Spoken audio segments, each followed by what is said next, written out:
What is going on, beautiful people? Welcome back to the 817 podcast, where we talk about Tarrant County and a lovely city of Fort Worth, Texas. We get into politics, business, culture, news. If it impacts you as an 817er, we discuss it. We give you one big story, three short stories, wins, losses, and actions. My name is EJ Carrion. And I'm Ann Zeta. And today we have Brian Willett running for District Judge 323 against Alex Kim.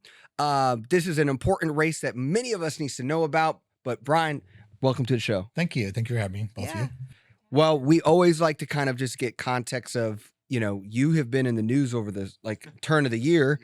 What got you into the news, and what are we up against in the sense of what we need people to know about the juvenile process that's going on in Tarrant County? So back in, I really was maybe November.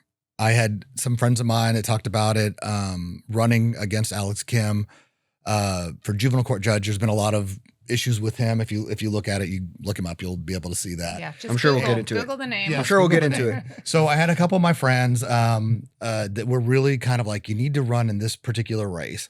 And I always say that, and I don't know if that's a good or bad thing, but between Tiffany and Mimi, and everybody probably knows what their last names are, but they kind of talked me into it. And I don't know if my wife loves them or hates them because we've gotten into it. No, but I have a spouse who loves and hates when people talk me into or try to talk Yes. me into running for anything. But I think overall she's happy. I think she's happy with it, and overall and how it's worked out. It was a little bit different to start with, just because I was like, wow, I didn't realize it was going to be this political. Yep. I found out the hard way. Well, I think for running for anything, it's always best if somebody else is asking you to do it, because I think people who have political ambition probably are not doing it for the right reasons. So the fact that other people suggested that you would be good to do this, I think, is a positive. Well, this particular position and this judge, even though it's listed under family law and it's technically a civil court, it's really more of like a criminal court. I always said it's almost like the cousin to criminal law, because all the rules of evidence, all the case law, everything about that, the number of jurors, everything with that is like a criminal case, but it's treated sort of civilly. And so you have a lot of the things that overlap. There are a few differences, though, that you don't have in criminal that you do have in juvenile. And probably one of the biggest ones, and this is one I think most people are surprised by, is that you do not have a right to bond on a juvenile case. So that's crazy. Yes.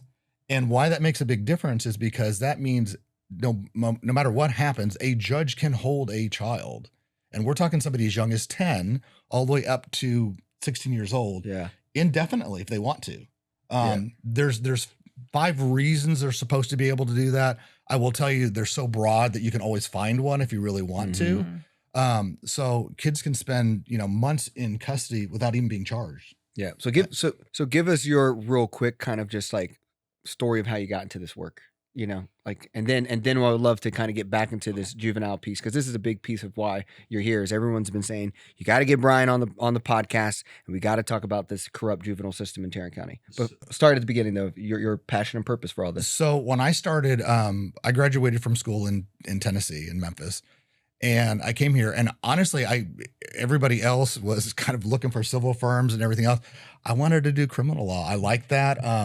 I wasn't particularly either. I would have been fine being a prosecutor. I ended up working in the public defender's office, and I did that for about 3 years, which was really nice because you got a lot of different cases. And the other thing is that from a trial standpoint, I was in Dallas County at the time, and the judges that I had were really good about doing trials. Like they like to do them. So I had done probably my first year as an attorney, I probably did 20, 30 jury trials. And it was just crazy because, like I said, I had really good judges. They were very receptive to it. I did that. I had been there a while, and then I ended up working at a private firm that did a lot of criminal, but they did some other things too. And it was just crazy because I went to work for them. The named partner for them ended up quitting. So about 5 months into me being at the firm, all of a sudden I got elevated to like lead criminal attorney. And I think at the time I was maybe 29 or so. So I was probably not the a lot of experience that most young lawyers do not have. For sure. So I moved up, and then that's when I started doing juvenile law, because when I started working for them, I did all of our felony cases, I did all of our juvenile cases, and that's kind of what started with me doing juvenile. So you have tons of experience, and it feels like, based off history, it looks like you have tons of experience compared to like Alex Kim as well. that is probably why I thought was so interesting with some of the things. And I was certified in criminal law in 1997. And kind of the rule to be certified is you have to have practiced 5 years, had a number of trial experience, and then you get recommendations from other attorneys and judges and that. So I was 97. That was my 5 years. So it was the first time I was eligible. I got it for criminal. And then what happened was when I took the criminal test, we actually had appellate issues and we had some juvenile issues on that test. But then a couple years later, they split out the appellate part. They also split out a separate juvenile certification. I think it was in 2002. So it wasn't real old. That's one of the newer. In fact, it may be the newest certification still. Well, anyway, so in 2002 they did that. Judge Boyd was on the bench at the time. I had done some juvenile, but not really a lot, and I really didn't plan on going past that. And then it'd been a couple of years, and she finally came to me and said, "Hey, you do a lot of juvenile work. We've done a bunch of trials. Why don't you come and get certified in juvenile law too?" And I said, "Okay, well, what do I need to do?" Mm-hmm. And it was so weird because it was really with her help, because they did not count adult criminal trials for trials in juvenile, even though I had done hundreds of trials, and she got them to approve it. So I was able to take the test. So then I got certified in juvenile law in 2006. And the reason I bring that up is because Alex Kim didn't even become an attorney until 2007. So I've actually been certified in juvenile law longer than he's even been an attorney. And this double certification is also unique as well, correct? Yes. I went back, I looked at it. There's, I think, 12 people in the state of Texas that are certified in criminal and juvenile law.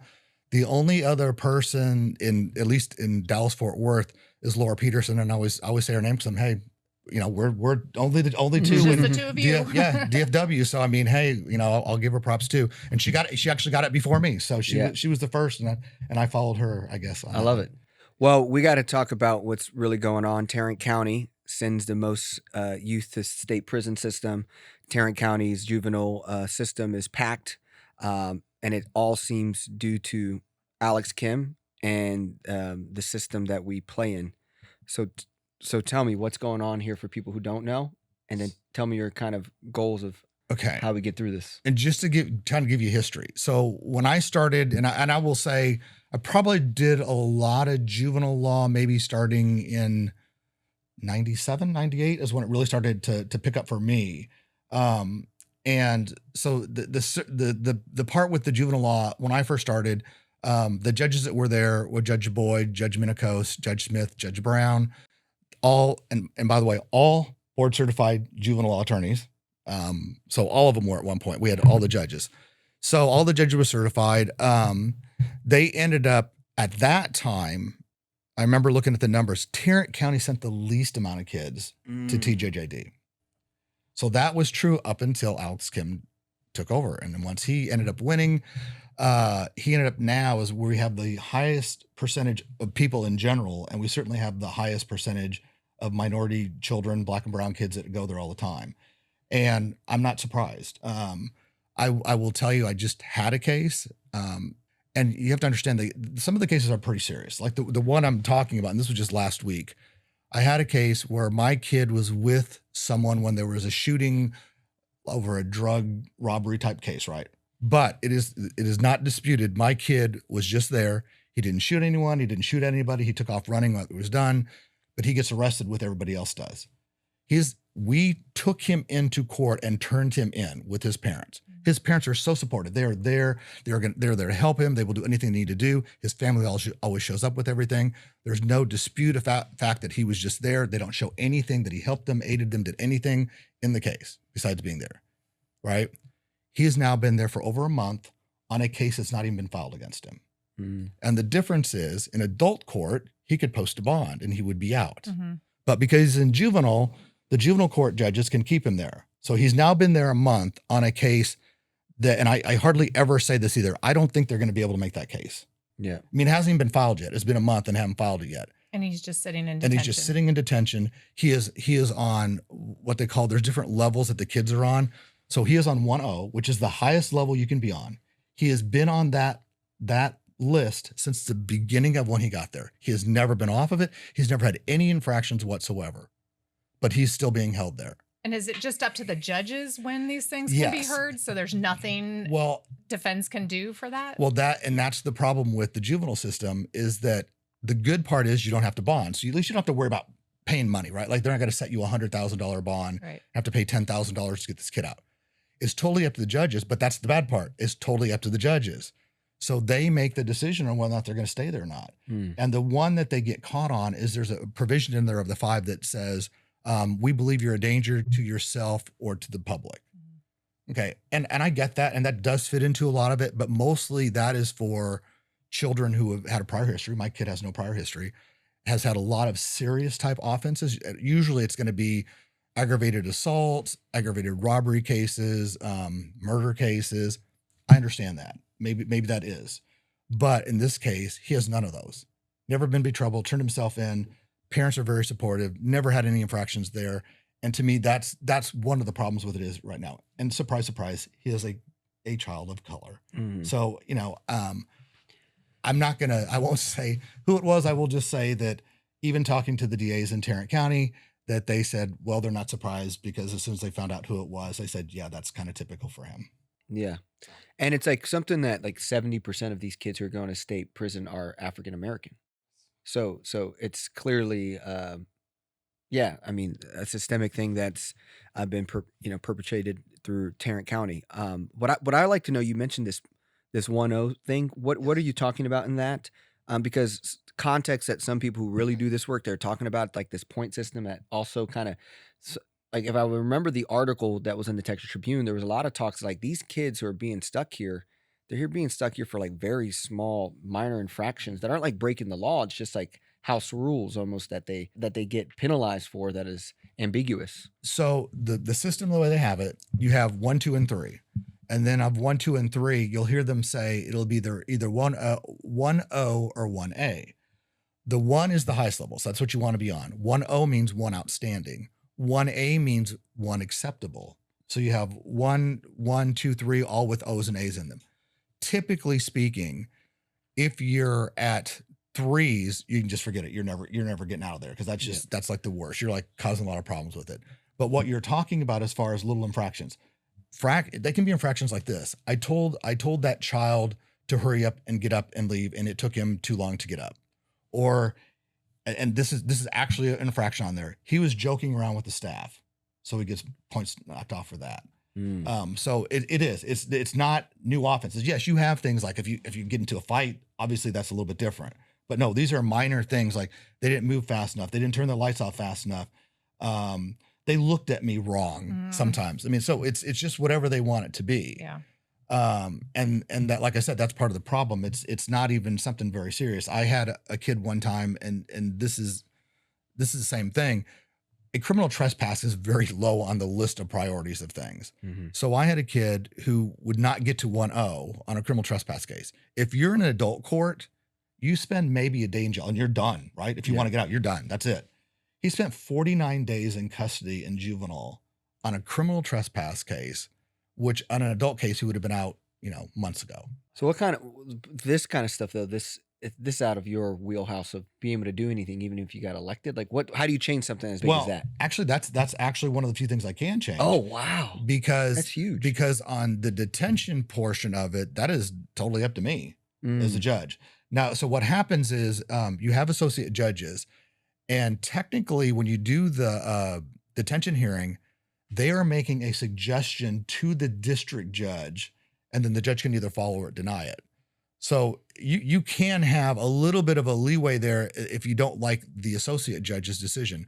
But generally speaking, the judge is going to follow what their associate judge does because, of course, you want to have faith in them. I mean, I would hope if I have the people that I put in there, if they make a decision, I'm going to back their decision because that's why I picked them, because I felt like they had a good quality of decision-making purposes. So I guess I was thinking about like this idea of bonding out youth. That's like a big, state system? Is that not common in state or is that a federal thing where a lot of youth are not be able to be bonded out?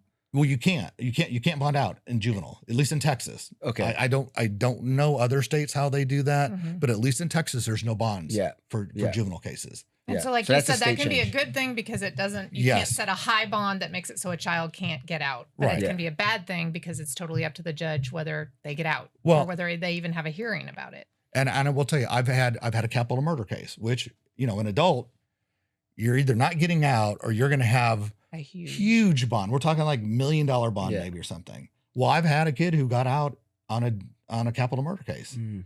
and he was out for our trial. So I mean, it was one of those things where that case, it positive, yeah. worked well for him Yeah. because he was out and he probably never would have made it out otherwise. Mhm. Yeah. And isn't there some crowding situations going on so that this isn't even a great place for them to be? So Yes. it's overcrowded and they're not processing people through and they're keeping them there on minor infractions that they definitely shouldn't be there for.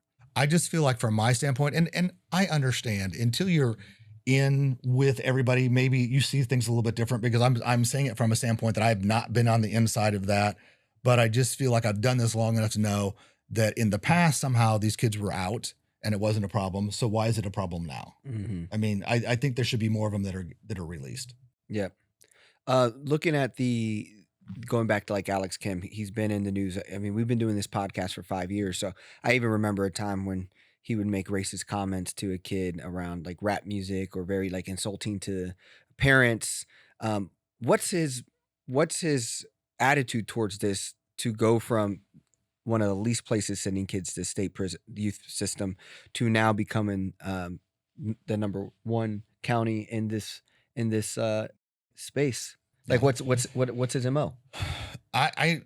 I really don't know sometimes. And yes, he has said some racist things. And the thing about it is he almost wears it as a badge now. Yeah. Because if you've yeah. seen it, you've seen articles where he said, yeah, they call me racist, and he's not apologizing for it. It's just like, that's okay. And Well, Judge Tim O'Hare says if they haven't called you racist, you're not a Republican yet. yeah, well, So they're really carrying it all together. well, that's one thing he said, right? That part's probably true. So, I will, and I say this, and there's always like two examples I think of just some of the I guess nastiness that he's Mhm. done. And it's funny because I always say this because my kids were the bad kids. It's the people that I represented. So I had one child that killed another child, and we're in court. We're doing punishment. We're going to have it set up. The father of the child that was killed is there. My kid ended up getting 20 years in prison for a murder case. And the dad was upset because it was only 20 years, which I get that if it's my child. Yeah. He kind of is a little bit mouthy as he's leaving. The next thing you know, Alex Kim is stopping him, holding him in contempt and putting him in the back because he was saying things. Mm. And I remember at the time, even the prosecutor's on the case, and I have their number, and I text over to the prosecutor, you got to give that dad a leeway there. His son was killed. How are you going after him like that? This is ridiculous. I'm the defense attorney, and even I know Yeah. that's probably too much. Yeah. Right. So I think eventually he did get out, but still, it's just like this power struggle to show I'm in charge. And I almost feel like sometimes he waits. It's almost like he's looking at you, hoping you will give him the stink eye or something to where he can stop you. Mm-hmm. And then Sounds very much like another person that we know that Yes, I runs do. his courtroom like that. yes. And then the other one, and this is the one, and it's funny because I've brought this up now a number of times and I've never heard him deny anything, which I don't know how he could, but had another case. My kid was the shooter again, shot. He was a black kid. Kid he shot was a black kid, shot him in the head, and he still had a bullet in his head because they couldn't remove it because it was too dangerous. Mm. So the kid who was shot is testifying. And I will say he was a little bit hard to understand sometimes, but I thought, well, maybe that's because he has a bullet in the back of his head and be a problem. And we're sitting there, and then all of a sudden, Judge Kim turns to him and says, can you speak in your white voice? Mm-mm. And I thought he didn't really say that, right? He didn't say speak in your white voice until he said it 2 or 3 other times too. So there was no doubt that's what he was talking about. And you know, and the thing about it is there's no reason to say that. There's so many other ways you could say the same thing without making it some kind of racial thing, right? Mm-hmm. Can you enunciate your words better? Can you speak a little bit clearer? I don't understand you. Can you speak up? But no, to go, and that's the first thing out of his mouth. It was nothing else about, well, can you speak a little bit clearer? Can you do this? That was the first thing he went to. Wow. And he thinks that's okay. with as well, it seems like he's not just trying to get at the kids. It also seems like what I understand what happened this year. He could try to get at you by taking you off the juvenile will, Yeah. which what does that mean? What is the will, and then why would you be taken off? Especially since I believe you just said you're All double that certified, qualifications. Yeah. and all those qualifications. So the way the will started, Did you give him a dirty look or something? Yeah, I must have. No, it's funny. Really not. I always like to be fair with everything. I have never felt like he's ever done anything to me in court that's hurt my clients or been against me. So I never, I don't want to act like there's bad blood, because it's not. He's professional with me so far in court, at least me personally. Now, my clients, their families, maybe not so much, but for me, I don't have any complaints with that. But what I was going to say was, so what happened was in 2002, they started this wheel system, because the old court-appointed system used to be like, hey, I like you. Here's some cases for you. Or, hey, I like you. If you, like, hey, make sure you do these right. In other words, the judges kind of controlled it, but also meant they expected you to kind of do what they wanted to do. So in 2002, they started the new system, and I was still working at the old firm I was at. Well, my firm was good about, okay, well, you can do court-appointed cases. So I started to take them in, and that's actually what made me leave the firm I was at, because when it first started, the case, I was getting like case after case after case every day. After about 2 months, I had like 60 cases. And I'm like, oh, I don't need to be working for somebody else. I got enough, I can do my own. So anyway, that system was just a wheel. It was like a wheel. You had your name on it. As long as you qualified for it, as each case went down, that was the next one. So juvenile was the same way. So what happened was, after 24 years of being on this wheel, never having any problems, never having anybody say anything to me about it, I decide that I'm going to run as the Democratic nomination for the 323rd, December 6th, I think was my day. 2 weeks later, all of a sudden I'm getting taken off wheels, including one I didn't even know I was out until later, but the juvenile thing had a meeting. The juvenile board had a meeting. A judge who I have never met in my life brings up my name saying, well, I know somebody who's had a problem with him and I'm going to vote against him. Didn't say who it was. I have no idea who. I still don't know if it's even a real person, but said it had a problem with me. Didn't say what it was. Never gave a name. Didn't do anything. And then Alex Kim, who I'm running against, seconds that nomination to get me taken off the wheel. And so I get taken off the juvenile wheel, even though there's only 2 practicing defense attorneys that are board certified. So, but I somehow got taken off that. And so that was, and so this board is like, Judge Tim O'Hare's on this. Yes. Like, it's like a board where all the judges. Yes. All the district judges. All the district judges, and then the yes, Tim O'Hare. Yeah. Because he's not a judge. Yeah. Right. It's just a title. Yeah. So, and then of course, we end up, I get taken off that becomes pretty well known. Then everything comes out with it. And then, so we're going, and then I have someone who calls me and says, oh, by the way, you might want to check your criminal court list too. I said, okay, well, I've looked at my list. I'm still on there. They said, no, you don't understand. They put you on judicial pause. So not the misdemeanor court judges, but the felony court judges. And I look it up. Sure enough, they had me on judicial pause. So I wasn't getting any felony cases since December. So it was actually longer. And they don't notify you that? No, didn't tell me. Didn't tell me I was off. Didn't give me a reason. Didn't say anything. I know what was said because I know somebody who was there. And yes, everybody has friends that are there, so I know it was said. I know who it was said by too. And so I'm off, and it was a couple weeks, and then all of a sudden, magically, I was just back on after we had the little commissioner's court and that and everything. And then all of a sudden, now I'm back on, and now I'm back on all the list. And if you saw the commissioner court meeting that was like 5 hours long that I waited to talk 3 minutes right before. You're lucky you got 3 minutes. Yes. Not anymore. I think I only get 2 now, right? Yeah. But I wait, and just as I'm going to go up there, all of a sudden Tim O'Hare, which is another person I've never personally met him, says, well, I just got this email or text from Judge Kim. And he says, almost like, oh, our bad. We didn't really mean to do that.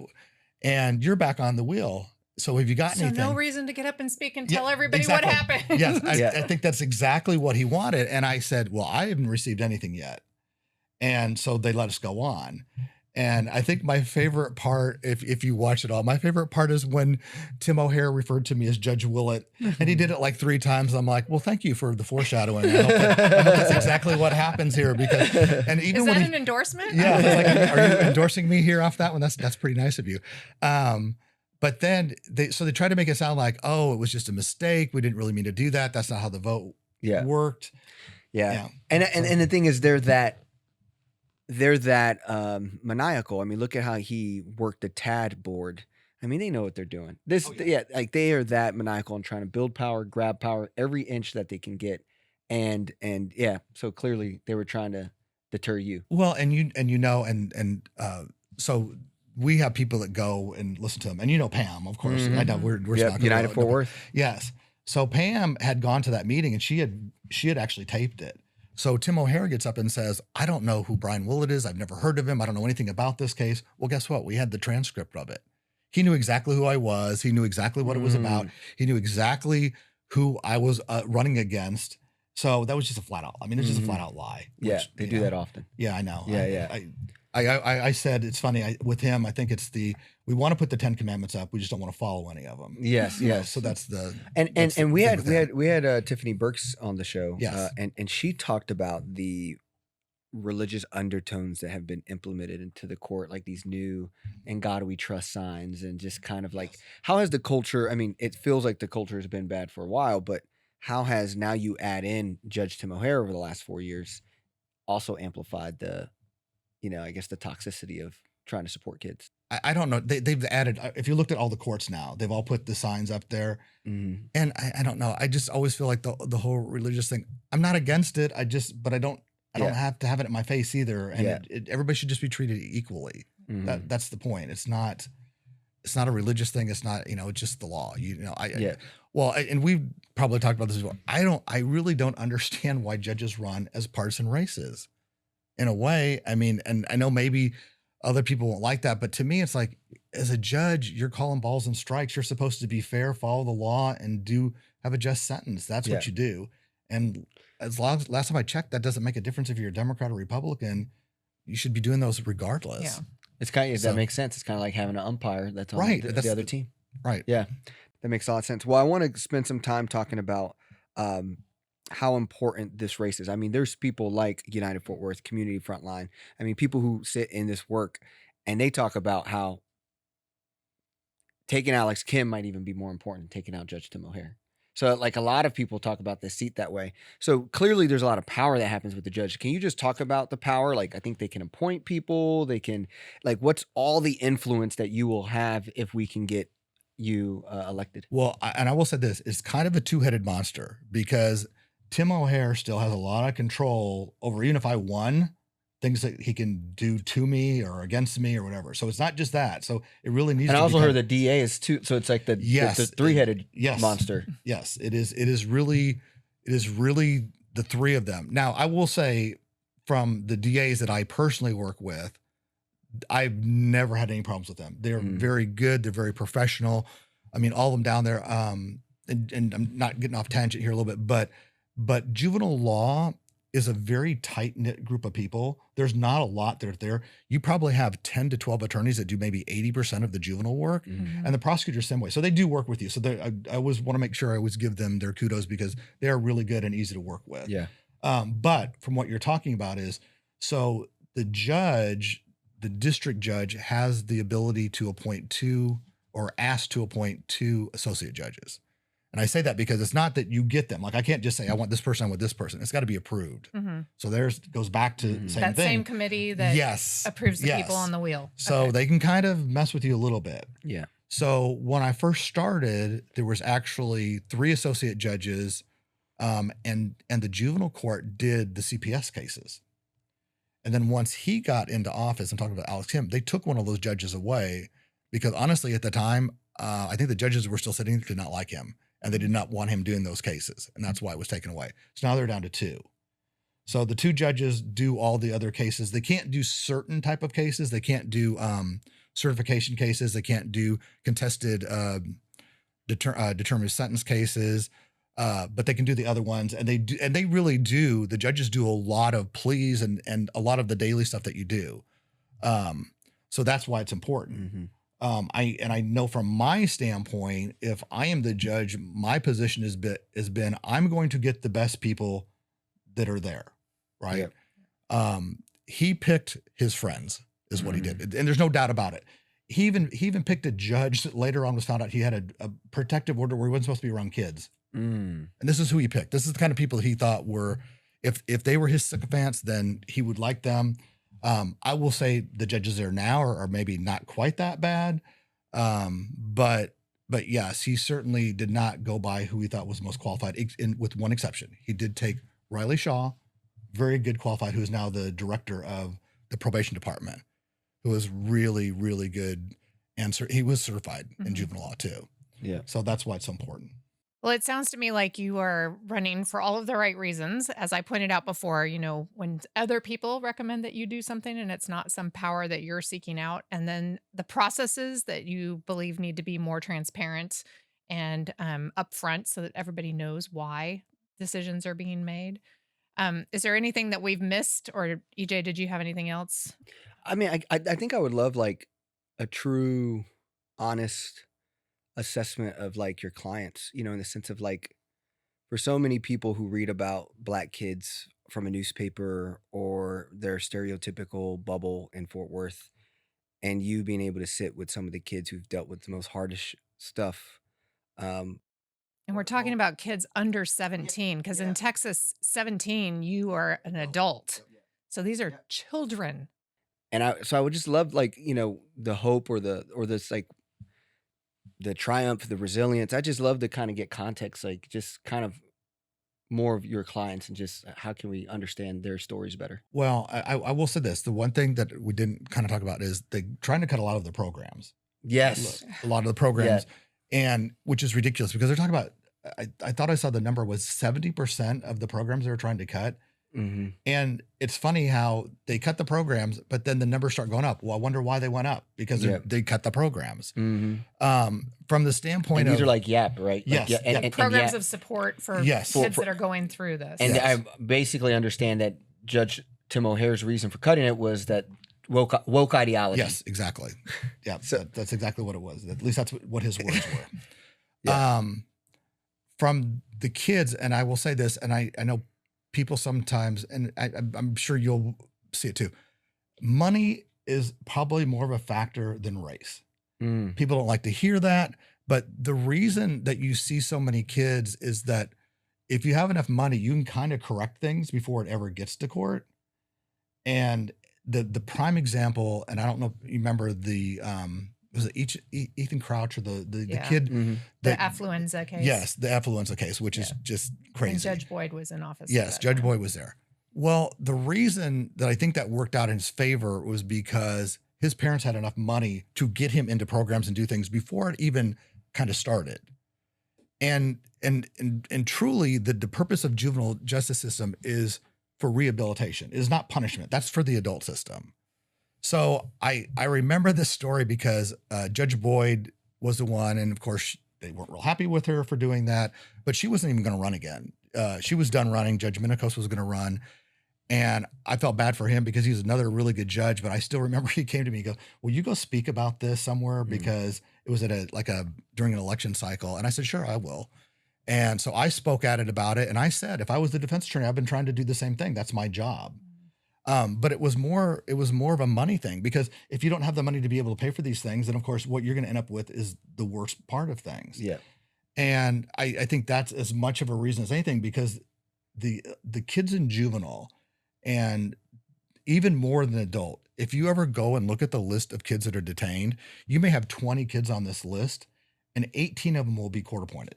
They're going to be coming from indigent families. There's a lot of single moms, single dads, a lot of kids living with grandparents.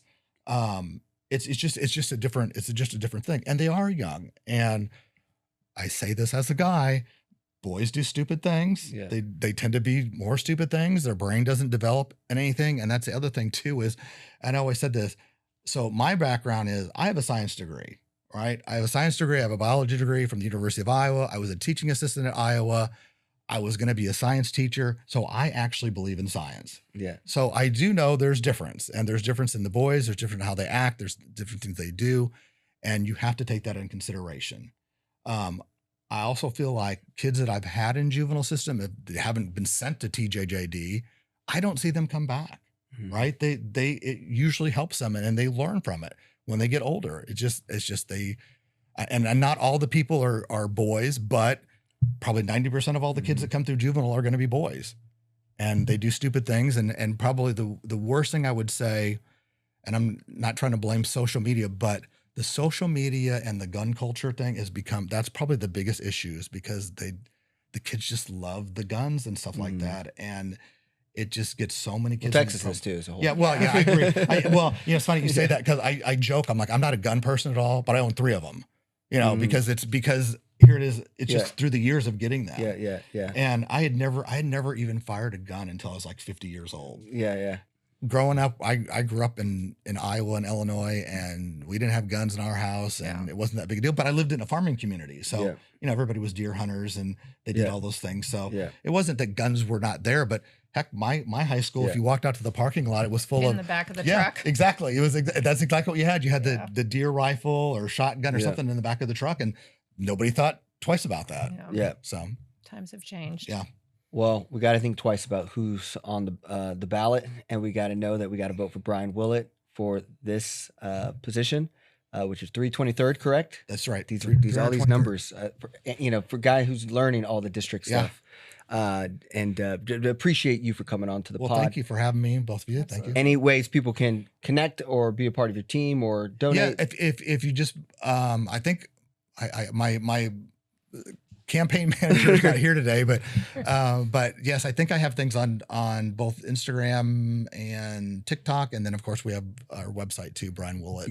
Yeah. Well, thank you for coming on to the podcast. Well, thank you. Yep, thank you. Thanks. Awesome. So we appreciate Brian Willett coming and speaking with us in his campaign to become a judge in Tarrant County. It's interesting times. These are races that sometimes don't get a lot of attention, but this one is getting a lot of attention, and for some not so great reasons, but clearly highly qualified and someone that we would be lucky to have representing us in that role. This was a great example of how local races matter. I mean, he laid it out. Before Alex Kim, Tarrant County was one of the least sending kids to state prison, and now we're one of the highest. And so when we say, does my vote matter? Does voting matters?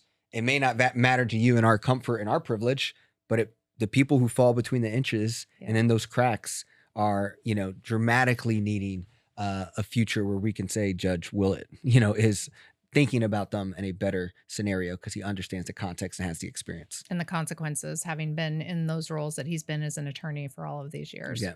So, well, short story number one. Short story number one. I think we've been talking about data centers for quite some time now. Yes.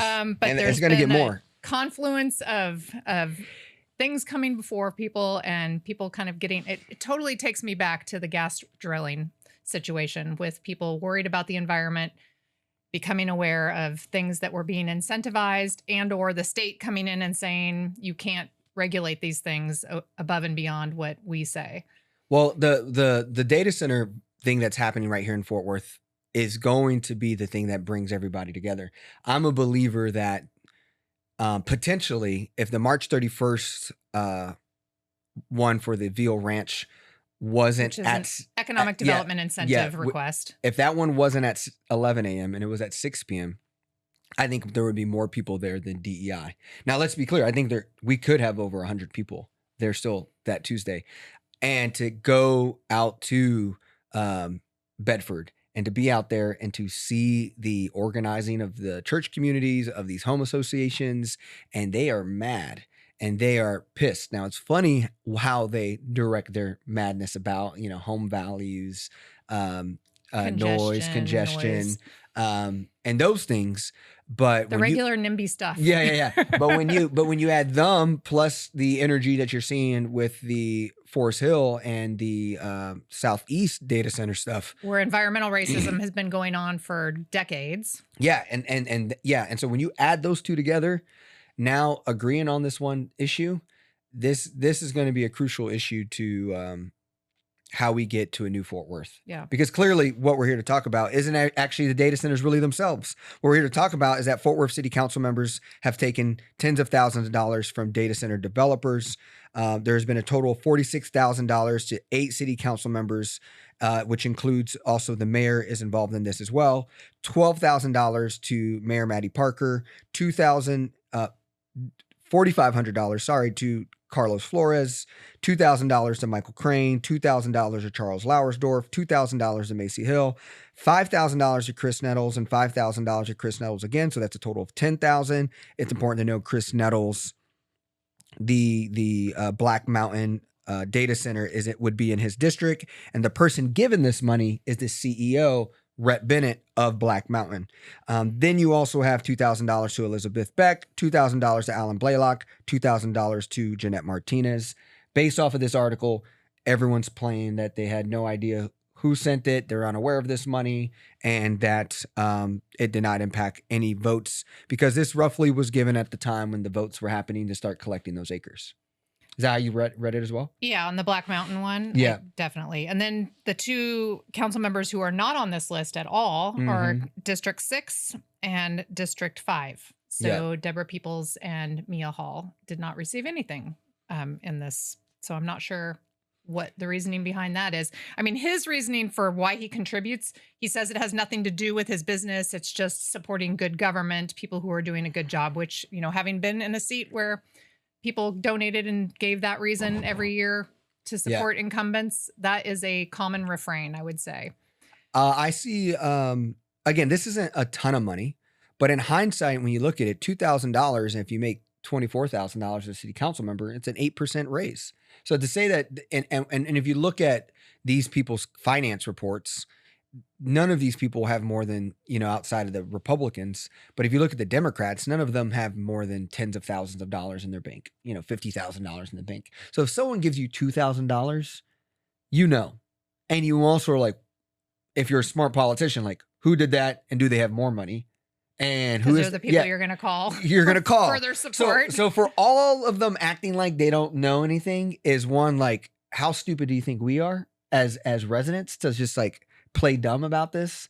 But I also would love if there's anyone who listens to the pod who knows more detail and tea of who Rhett Bennett is, because what I'm understanding is Black Mountain, based off of my minimal research, is Black Mountain was started right here in Fort Worth, Texas. Black Mountain is started by Fort Worth people, so they have to be someone who I would say is very in close proximity and ties to Maddie Parker, the Fort Worth Way, and has a lot of cachet and status here.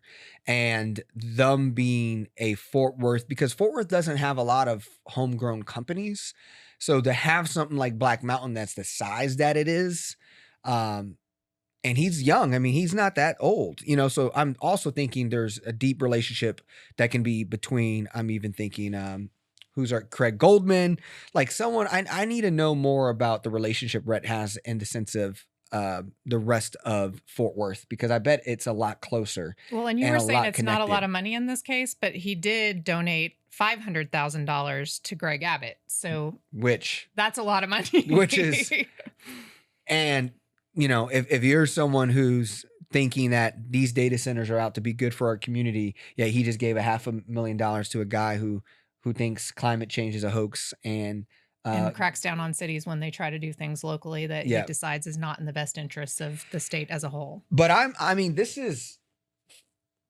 the fact that the Dems didn't immediately write a letter and saying we're withdrawing we're resending the money, we're not connected to this. It just shows, like, to me, I'm very, like, I'm at the point right now where I'm really thinking and considering how on earth can we really think about giving these people a raise at city council in May? Like, I know the idea is, we want that for working class people and other people to join, but because that money is something that gets activated during their time as city council member. Yeah, I think they really shot themselves in the foot when they didn't make the tweak to that resolution on the charter, that it didn't go into effect until after, for the next election, so that it could be all new people and that they're not actually asking us to vote for a raise for themselves. Yeah, and I'm someone who hardcore advocates, city council needs to be making $85, $100,000. Like, this needs to be a real job. We are the 10th, I've been 11th saying that biggest for city. 2 charter elections prior to this one. Exactly. So absolutely have been supportive of paying council members but more. This looks bad where you're dealing with giving $1 billion, tax incentive abatement program to $1 billion data center, having hiring freezes, and then taking money from data centers. Like, how on earth can you look at the public and the community, think like, oh yeah, let's double your income, let's double your salary. I feel good on voting. We see gas prices going up like this. I mean, groceries are really high. Everyone feels pressed. Everyone feels hopeless.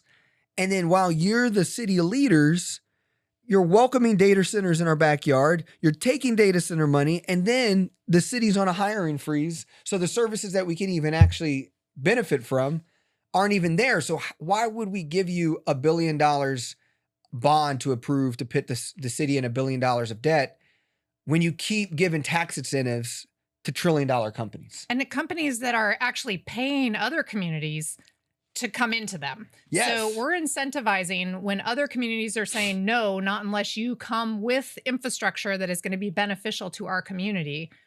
And we're going ahead and saying, oh no, you don't have to pay your full freight when it comes to your tax burden. Yeah, this is I think about this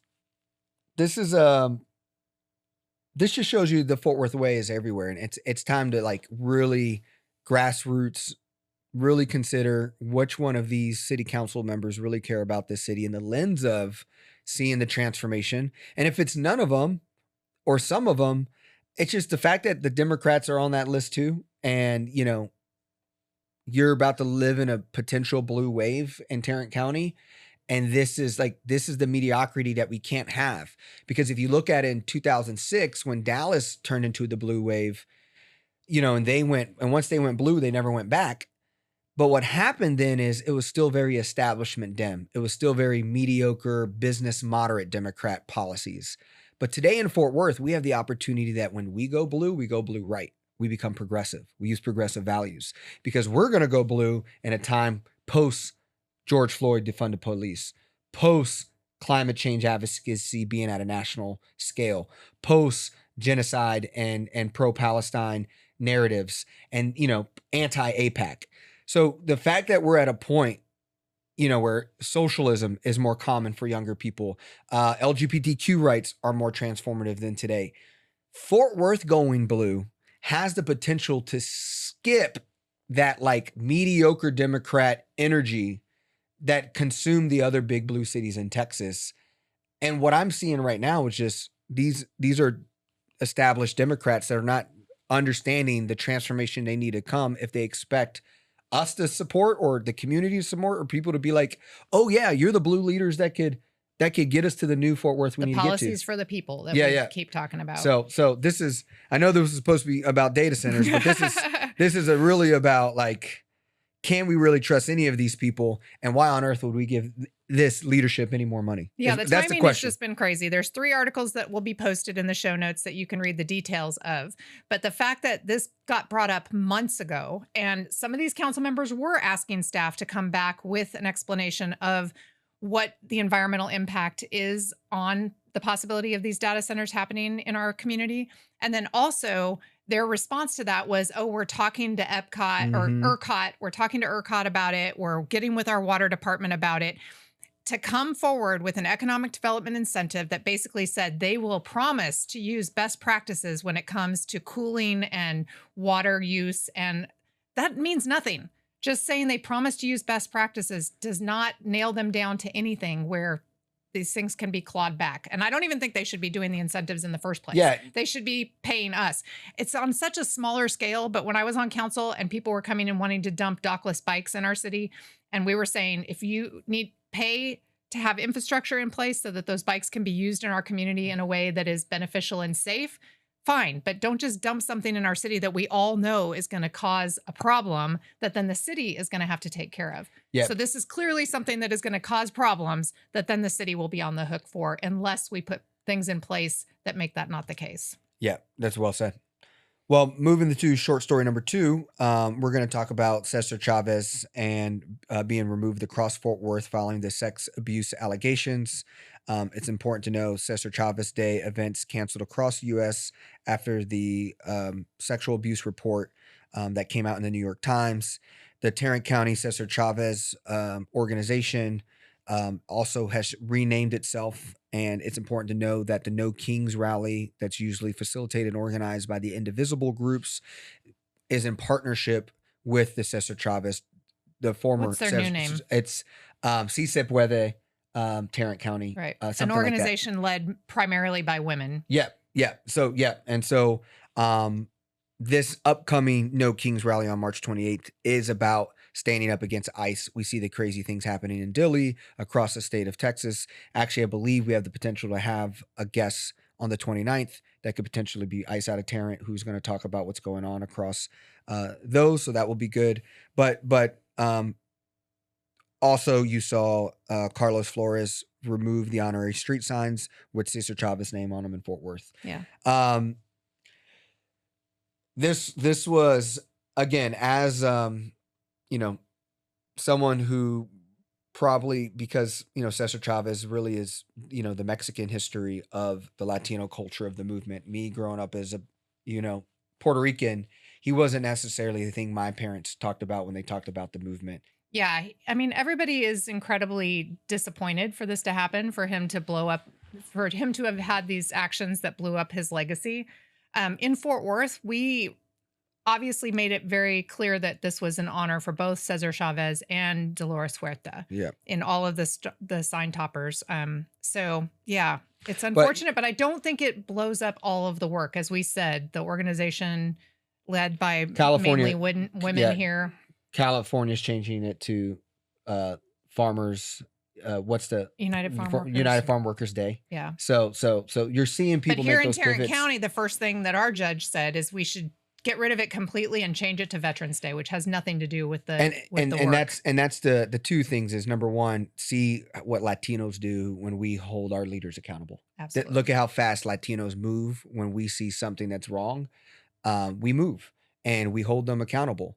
And so that needs to showcase, like, that is what community organizing and community action looks like, while we're sitting today with a president who's a pedophile, whose name is more in the Epstein files than Jesus is in the Bible. And we are sitting here and this person gets to still exist and operate the way that person gets to operate. And so to see all these Republicans get out and jump out against and even, like people like Carlos Flores, who's like, oh, you're going to stand up big and tall to César Chávez. But when Donald Trump, tells you to sit on his lap and take out DEI, you did exactly what he said. So it's to me, that's the part that's frustrating about this. And number two is that the Latinos still deserve recognition, holidays, even if you turn it into Dolores Huerta Day or whatever. There's plenty of other grassroots groups and organizers that you can name it after. You could even do some very Texas-specific ones. So the fact that they're preying on this opportunity to like move the day, and I also think they think like this is just a blow to the Latinos, who are a large voting bloc, and when you can take down who was a lead organizer, it's going to affect the whole movement. Yeah, it's going to affect the whole movement. And I think, but it's also what we have to realize is, why does our history continue to remember people like, MLK had incidents, right? César Chávez had incidents. Thomas Jefferson is, right? Like we have a history of making the history all about these egotistical men. Yeah. And we need to realize that if anything shows you why we need to vote, support, elect diverse women for office, or allow them to lead, it's like the patriarchy and the men leading has done nothing but show us the animalistic horrors of man, and those people should no longer believe we live in a old school way of society where that's Accepted accepted. and even Yeah, elevated. yeah, and so that's it's a big blow, and I'm disappointed in a lot of ways, and but that's why history can write itself again in a different way. Yeah. So, all righty, we're gonna move into short story number 3. So, short story number 3 is about a statue that has recently been erected at Ranger Stadium, and it depicts a Texas Ranger who was at the forefront when some desegregation was trying to happen in Mansfield, Texas in 1957, if I believe, which Yep. is mind blowing to me that we're still, 57, we're still dealing with this. This is not in my lifetime. Close, but not quite. So anyway, this statue was erected someplace else prior and was taken down.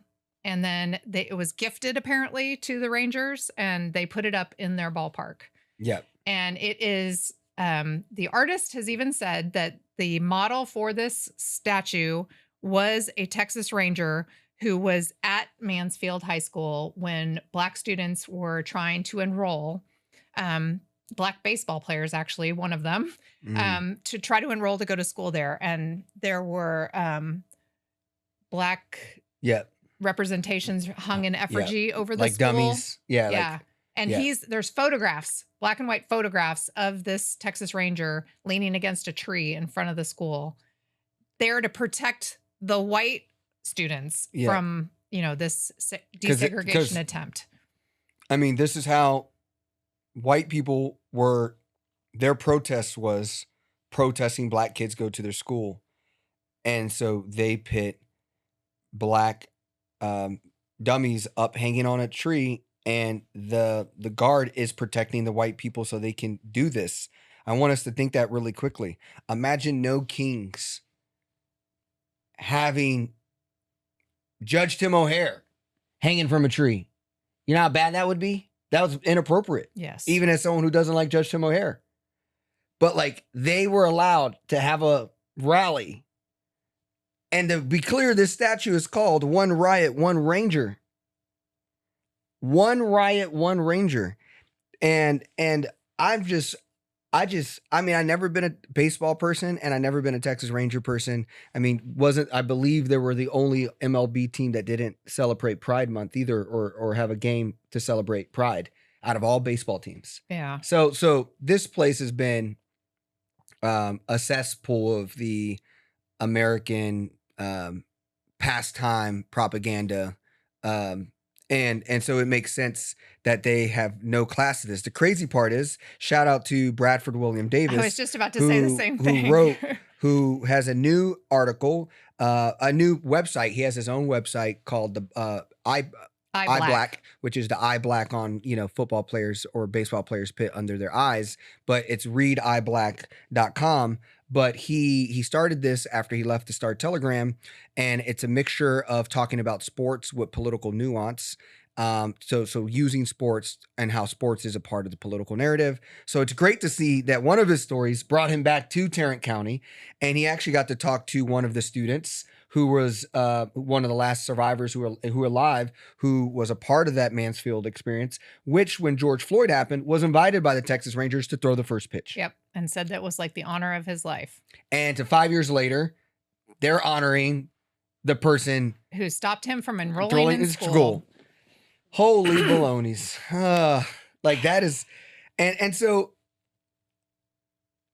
I am afraid of this, though. Like, I'm afraid of what, right? Barack Obama gets elected as president. We didn't like that, Tarrant County, so we scaled up the Tea Party and all the things that we have become extremists for. We had George Floyd, and George Floyd was a huge surge for diversity, equity, and inclusion, Black voices. And to see where we are in 2026, we are afraid to lead with DEI and lead with Black liberation. And it's just like, and I think you're seeing that with, the James Tallaricos. Like we are now at the point where we want we want the progressive ideology, but we're so afraid to lead with the DEI that we still need to keep it white. And I think like the fact that the Rangers are able to do this and they don't see anything wrong with it. I just don't know how do we reprioritize DEI and reprimanding our old history. Well, It they've just made feels it practically illegal. So yeah. I mean, and in the article that Bradford wrote, he talks about the fact that the owner of the Rangers indicated that he didn't think it was a problem because the statue had been gifted to them by a black mayor of Dallas, who's a Republican. But even, I mean, that's just for someone to hang their hat on that in this day and age. I mean, the man is 86 years old, so maybe he just hasn't gotten there yet, but that was shocking. Yeah. But I mean, I just think the Jasmine Tallarico race was so important to this. It was like, oh, a black woman can't win. Like if all the people who just said a black woman couldn't win voted for a black woman, we actually would have been cool. Mm-hmm. But it's literally like we are afraid to touch DEI and supporting black people like we did for a blink of an eye. But I don't know how we get back to that. And this just feels like a symbol of how racism is back, and race. I mean, we're living in a place that has the 10 Commandments on its county courthouse. So you have the white Christian nationalism. You have a ranger sitting 12 foot tall in the middle of Arlington, who tried to stop desegregation. So there you have the racism. And then you have us creating Y'all Street in Dallas to amplify the unfettered capitalism that's going on in America. We are all 10 toes in on holding on to, regardless whatever the Republicans want us to hold on post MAGA. Because if Donald Trump loses, I mean, if Donald Trump, goes out, because of what's happening in 2026, I think these are ways that they're culturally trying to stay in tune so that they're ready for the next version of republicanism, whatever's after MAGA. And so it's like, I don't know how we stand up to it because there's so much other crap going on that we need to stand up to.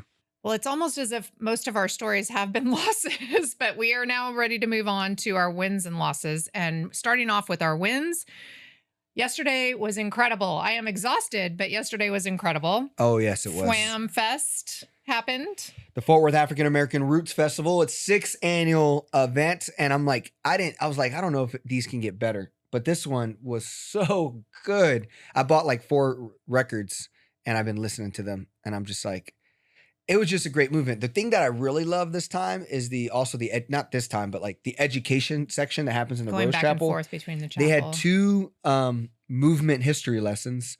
One ran by the lady who I believe runs the Harambe Fest, and 2 another guy who I think is from Mississippi. But going through the history of movements and how movements were made and us chanting different, like protest songs. Yeah, protest songs. It just, man, that's so invigorating. It just shows like Brandy is a abolitionist, revolutionary person without making it her identity. She just is someone who loves music and playing the banjo and being in community. But the way she thinks and the way she creates spaces and educates people. And it's so subtle. Like it's like EJ's big mad. EJ's loud and says F these things.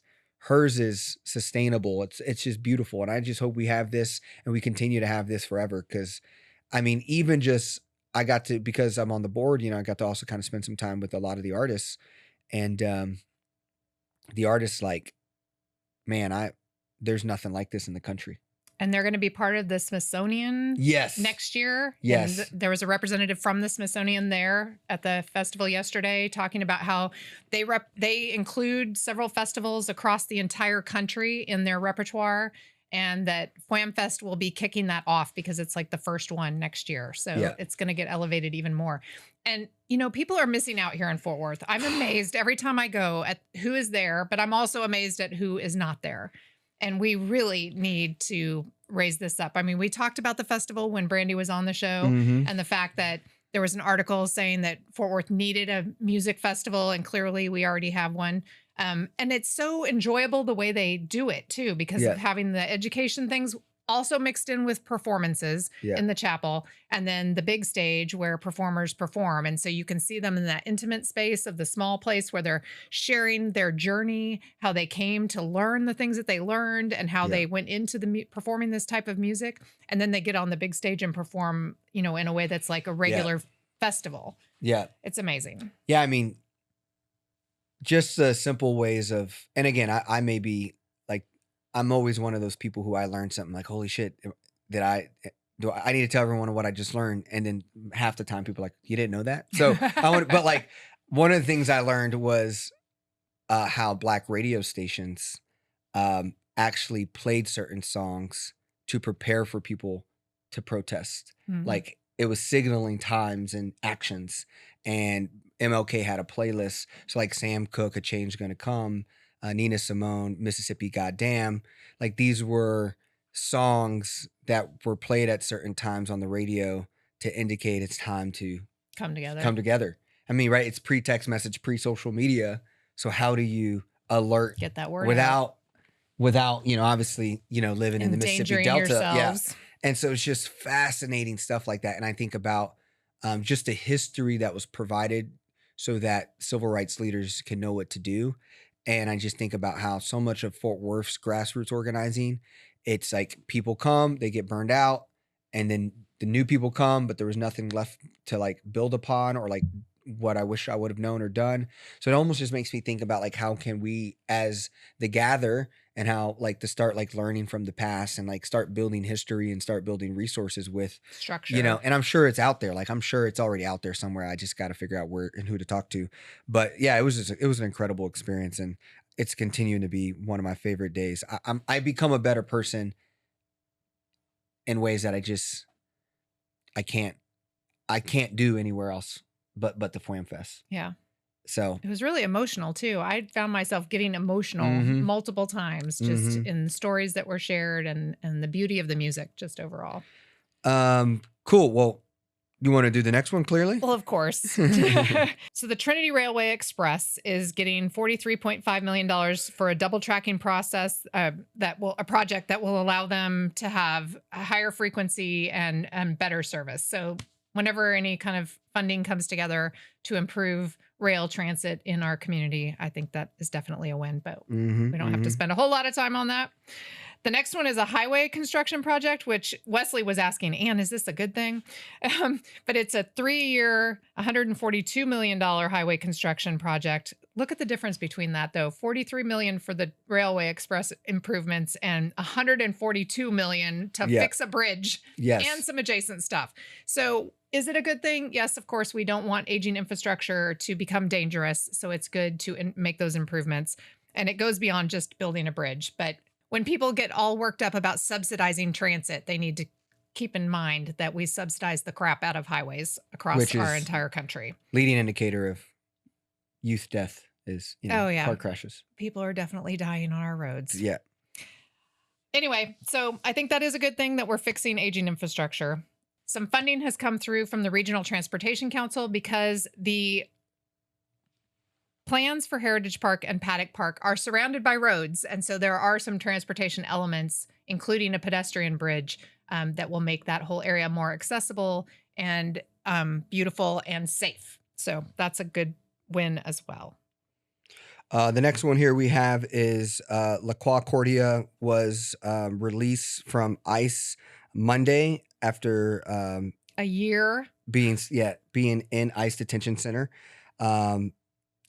She left the Prairieland Detention Center and was granted her $100,000 bond. This was also a lot of great work by the Texas Civil Rights Project to help support and coordinate this. So this is a win because she has been released. But in the story itself, it talked about the fact that she had previously been granted a $20,000 bond, but that the U.S. Department of Homeland Security had filed an appeal prompting a stay that kept her in custody. And it got to the point where they were worried about her health, that she was having issues with her health. And they finally they were saying that that bond was not enough, and that's why they were trying to keep her there. So now her bond is $100,000, and they have finally gotten her released. But this is just it. While it marks an important milestone, this is still the beginning for her because she is still going to be tried. ICE concentration camps is operating of 170 unofficial detention sites around the country. There's 22 in Texas. And so this is set up very similar to how jails and schools are. Attendance. If you ain't got people attended, if you ain't got numbers, you can't spend all the money on food, bedding, electricity, and all the other things that people make money off of. So it's, yeah. And I think LaQuacordia was just someone who was, I mean, they picked her up for overstaying her visa, but she'd also been involved in protests. And so this was clearly targeted for her engagement in protests against from New Jersey, the Israeli war in Gaza. And then come all the way to Texas for a year. Yeah. Terrifying. Absolutely terrifying. And we're going to have more on this, like what we're seeing, what's happening with the children, in Dilley. There's just so much going on across the state of Texas. And this place has no filter or data or accounting system. We look at how punitive we are to our teachers and to our education system. These ICE officers and systems are just running rogue. Yeah. And it's to me, that's like the big loss on all this. Which brings us to our losses, because that was supposed to be a win and that she has been released, which is a win, definitely. But to our losses, an oil leak has closed a birder's beloved drying beds. Fort Worth is suing for millions for the damage. So there was an oil leak that was drained into our water treatment plant. And so there was a lot of work that had to be done by the water treatment plant to clean up that oil spill. And the city is going after the owner of the pipeline from which that oil spilled. Yeah. But next to the water treatment plant, there are drying beds, which is part of the process of reclaiming and making water safe again. And so some of that got put out onto those drying beds. And the concern was that because there was oil in some of that would make it unsafe for people to visit a place that are often just kind of wetlands for bird sanctuary. And so a lot of birders go there to look at the birds. And that's still a question. But from what the article said, it seems that there's not a negative environmental impact from all of that. But definitely the city is looking to recoup those expenses because it was, over $4 million, I believe, that they had to spend in order to have the treatment facility get back to normal operations. And since that oil spill was caused by a private company, they definitely should be picking up the tab for that and not the taxpayers. So, but in the meantime, that birder facility is not open to the public the way it used to be. And there's some concern from birders that it's going to continue to be that way. So the hope would be that that would be open back up again, so that birds are safe there and people who like to go look at birds can go do that. Another loss is on March 18th, a drag show performance banned in public spaces has been in effect. State law passed a Senate Bill 12 in 2023, restricting sexually oriented performances in public spaces. A federal court declared the law unconstitutional, but after a lengthy court battle, an appeals court last month ruled the state can enforce it. This is just another fear-mongering version of the political game that is created here in Texas and continues to silence people and So usually when something's being challenged in court, they often don't enforce it. But in this case, it appears that a court has decided that enforcement can happen, even though this is still continuing to be challenged in court. So that leads us into our actions. And the first one is that on March 28th, there is the third No Kings rally. As you mentioned before, it's a collaboration with the Si Se Puede. The Si Se Puede group that is going to be also collaborating on that. So we encourage you to join. There is a location change this time for this third No Kings March. It is on the 28th at 2 p.m. at General Worth Square, which is right at the end of Main Street where it dead ends into the convention center. So we encourage folks to join us there. And then on March 31st is the data center vote on the incentives for the data center that's being proposed in West Fort Worth. So there may be some other things that happen between now and then. I know there's a group in West Fort Worth that is organizing that has a public meeting before the 31st to hear from I think both the city and the data center proposer. And then on April 1st, we have a gather at the table, which will be in District 4 this time.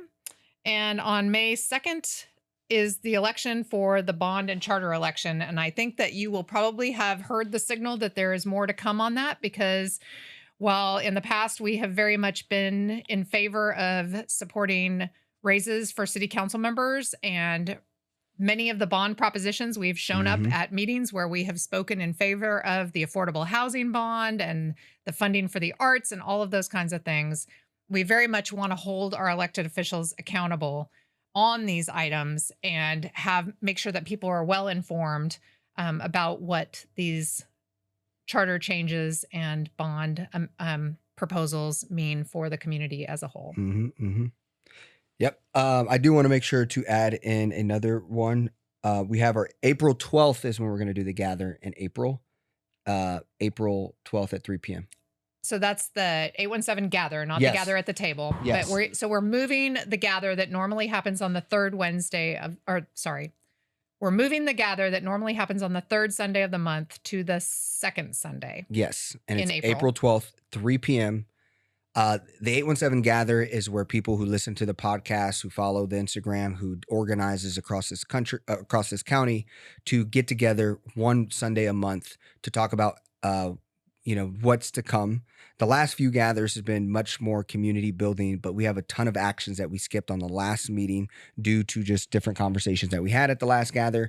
But we're going to talk data centers. We're going to talk the upcoming bond. So if you want to get involved on organizing people around these things, that's where to do that. That's April 12th, 3 p.m. And there are some cities in Tarrant County that have local elections in May as well. And I know that we've had a lot of participation from our friends in Arlington. So they have an election coming up, mayoral and city council. I know in April, we're looking at getting the Arlington Dream City PAC onto the pod. I don't know if we got a date yet, but I did know that they come on, and they're, to me, they're the us of Arlington. So they know all the tea. They can talk They it all. put out some endorsements recently. So I'm pumped to watch what they have going on.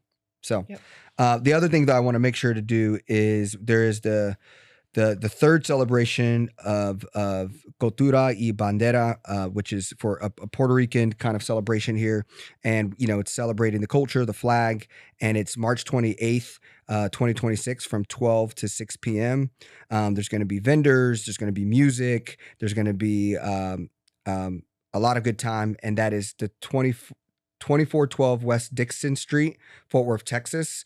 Is that where the Super Bowl party was? Yeah, that's where the Super Bowl party was. But they're doing another celebration. And again, I think you're going to expect hundreds of Puerto Ricans again. And so I'm here to just say, whenever there's hundreds of Puerto Ricans outside, it's always a good time. So make sure you can make it March 28th. Cool. Well, there we have it. Our big story, our short stories, wins, losses, and all in one actions. episode. Yes. I think giving Wesley a mic is the reason why they're longer. Look at this. We like Wesley on the mic. He gives us great context. We miss Wesley. But Sam's doing a great job. We appreciate Sam filling in for Wesley during this time. So. All righty. Later.